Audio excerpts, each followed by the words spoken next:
언젠가부터 우리 TV 프로그램의 상당한 부분이 음식을 먹는 방송, 소위 먹방이 되어버렸다. 그런 느낌을 받습니다.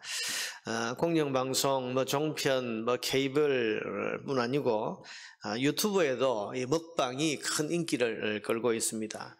또 그거를 통해서 이제 많은 돈을 번다 그러죠. 그래서 남들이 먹지 못하는 그런 어떤 이상한 음식을 먹거나 또 특별한 음식을 먹거나 또 많이 먹거나 맛있게 먹거나 뭐 이런 걸 이제 방송으로 보여줘서 사람들이 그걸 보면서 이제 마음의 즐거움과 욕구를 충족시킨다는 겁니다. 이것은 그만큼 우리나라 사람들, 우리 시대 사람들의 관심이 먹는 것에 지금 쏠려 있다는 그런 뜻일 겁니다. 좀 더 맛있는 것, 좀 더 특이한 먹거리, 또 좀 더 많은 음식을 먹는 것을 인생의 큰 즐거움과 보람으로 여기는 사람들이 그만큼 많다는 이야기입니다. 여러분, 무엇을 인생의 참된 보람으로 여기느냐 하는 것은 각자 개인의 취향일 수 있고 선택일 수 있습니다. 그러나 헛된 것, 금방 사라질 것, 뒤돌아서면 잊혀버릴 것, 여기에 가치와 목적을 두어 산다면 그건 소중한 인생을 낭비하는 것이 될 것입니다. 오늘 본문에서 예수님은 먹을 양식을 구해온 제자들에게 나는 너희가 알지 못하는 먹을 양식이 있다, 그 말씀을 하십니다. 그리고 그 양식은 나를 보내신 이의 뜻을 행하며 그의 일을 온전히 이루는 이것이니라, 그렇게 말씀하시죠. 여러분, 이 당시 우리처럼 식당이 있거나 무슨 마트 같은 그런 어떤 판매점이 있는 것도 아니고 재정이 넉넉한 것도 아니라서 제자들과 함께 다니는 예수님은 사실 지금처럼 하루 3끼를 드시는 건 아니죠. 여러분 역사를 보면 하루 3끼를 지금처럼 꼭꼭 챙겨 먹는 그런 시대도 그런 나라가 별로 없었다 그러죠. 한 끼 혹은 또 2끼. 그러니까 예수님 시대, 지금도 2000년 전에 그 시대에는 하루에 한 번쯤 먹지 않았을까 그런 생각을 하는데, 제자들은 먹을 것을 구하기 위해서 마을로 지금 들어가 있었습니다. 그런데 그 사이에 예수님은 한 여인의 삶을 바꾸어 놓는 일을 하고 계셨습니다. 이 사마리아 여인이 어떤 여인입니까? 사람들의 따가운 시선을 피해서 남들이 안 다니는 한낮 12시 햇볕이 가장 뜨거운 때에 물동이를 머리에 이고 물을 길러왔던 여자. 여러분, 우물가라고 하는 것은 그야말로 여성들이 그야말로 함께 모이는 그런 자리죠. 옛날 우리 빨래터처럼 우물가에, 이스라엘의 우물가에는 사람들이 와서 또 물 길어 오는 그 아침에 시원한 시간에 물을 길어 오기 때문에 그 시간에 와서 서로 인사하고 수다도 떨고 또 이런저런 인사도 나누고 하는 것이 이게 이 우물인데, 한낮에 따가운 태양빛이 내리쬐는 그 12시에 물을 길으러 왔다. 사람이 없는 시간을 피해서 그렇게 왔다는 거죠. 그러니까 이게 무슨 이야기입니까? 사람 만나기 싫다는 거죠.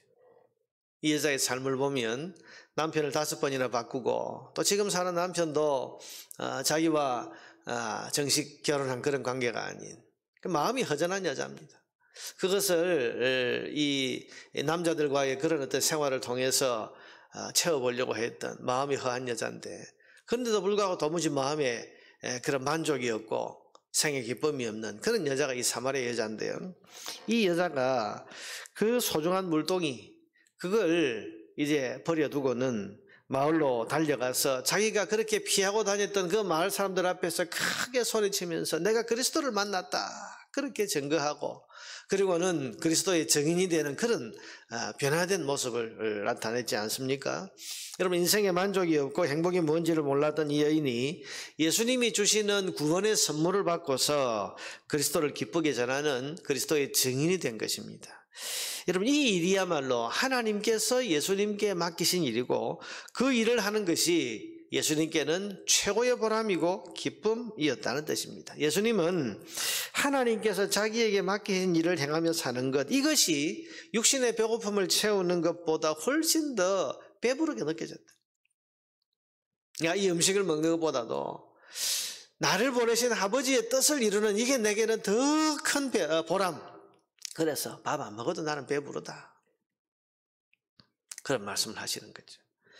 또 맛있는 음식을 입에 넣는 것보다 하나님이 사랑하시는 사람을 구원하는 것이 예수님은 더 행복하고 더 보람있게 그렇게 여기신 것입니다. 바로 그런 분이 우리 주 예수 그리스도라고 오늘 성경은 우리에게 증언하고 있는 것입니다. 예수님의 마음은 오늘 본문에 있는 것처럼 희어져 추수하게 된 밭을 어서 추수하시려는 생명구원의 일에 온통 쏠려 있는 것입니다. 자, 여러분 오늘날 먹고 마시고 즐기고 사는 것에 인생의 보람과 가치를 두며 사는 것 같은 세태 속에서 우리 그리스도인의 마음도 혹시나 이렇게 세상 욕망을 향해 있지는 않을까 그런 생각을 해봅니다. 여러분 우리라고 해서 이 세태 또 이 세상을 벗어나서 사는 것은 아니지 않습니까? 이 세상 속에서 우리가 함께 살고 있는데 오늘 우리가 이 세태의 어떤 관심 먹고 마시고 즐기고 여기에 우리 그리스도인의 마음도 함께 향하고 있는 것은 아닌가.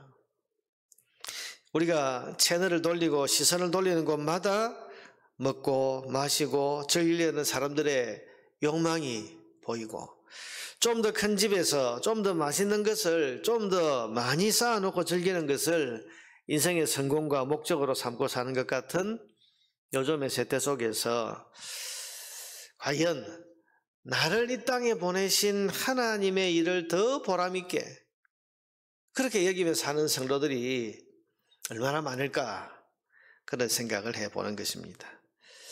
나를 보내신 하나님의 일을 하는 것을 육신의 양식을 먹는 것보다 더 귀하게 여기는 그런 성도 오늘 우리 시대에 또 우리에게서 과연 찾아볼 수 있을까? 천하보다 귀한 생명을 구원하시려는 하나님의 크신 뜻을 이루며 사는 것을 그 어떤 것을 가지고 내가 즐기고 누리고 사는 것보다 더 행복하게 여기는 사람을 우리는 얼마나 찾아볼 수 있을까? 그런 생각을 해봅니다. 오늘 우리 주님께서 하신 말씀 나의 양식은 나를 보내신 이의 뜻을 행하며 그의 일을 온전히 이루는 이것이니라. 나의 양식은 나를 보내신 이의 뜻을 이루는 것이고 그의 일을 온전히 이루는 것이 내 양식이다. 이것이 우리 주님의 마음입니다. 이런 주님의 마음을 이 아침에 우리가 깊이 생각하면서 묵상해 보십시다. 여러분의 마음에 쏠려 있는 밥보다 더 좋은 여러분의 그 양식은 과연 무엇입니까? 우리 아침에 이 주님의 말씀을 마음 깊이 묵상하면서 깊이 생각하고 우리도 주님의 마음을 닮은 그래서 인생에 가장 보람있고 가장 가치 있는 그 일을 향해서 우리 생을 이제 거기에 초점을 맞추고 우리의 생을 달려갈 수 있는 저와 여러분 되기를 주님의 이름으로 축원합니다.